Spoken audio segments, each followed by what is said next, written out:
Never run out of battery again with the INIU portable charger, the slimmest 10,000 mAh power bank that keeps your devices charged on the go.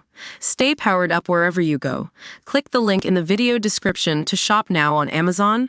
Welcome to the Bitcoin Bulletin, where we bring you the latest news and insights on the world of cryptocurrency.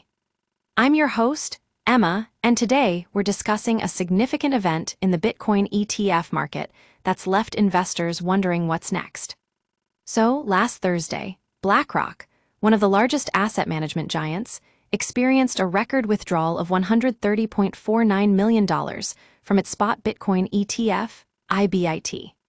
This shock move is the largest daily outflow since its launch in January 2024, and it sent the entire Bitcoin ETF market into the red for the second consecutive day.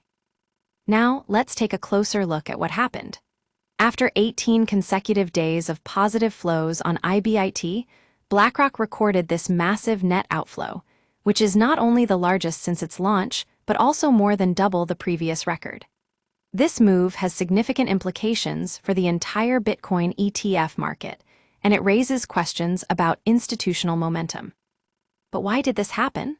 Some analysts believe that it could be a tactical repositioning ahead of upcoming announcements from the U.S. Federal Reserve.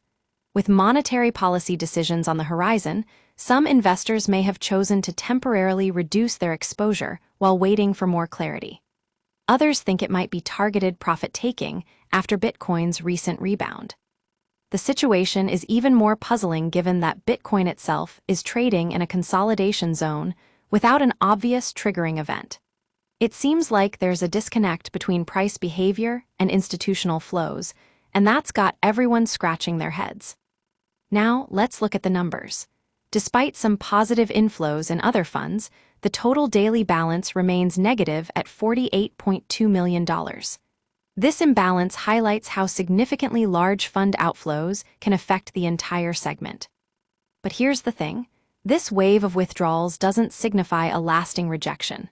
Rather, it shows the fragility of institutional balances in an emerging market where passive investment via crypto ETFs is becoming increasingly popular. In the short term, some investors might be cautious, but in the medium term, it could offer an entry opportunity for those seeking a temporary dip. So, what does this mean for Bitcoin and the cryptocurrency market as a whole? Only time will tell, but one thing's for sure, we'll be keeping a close eye on developments in the ETF space. That's all for today's episode of the Bitcoin Bulletin. Thanks for joining us.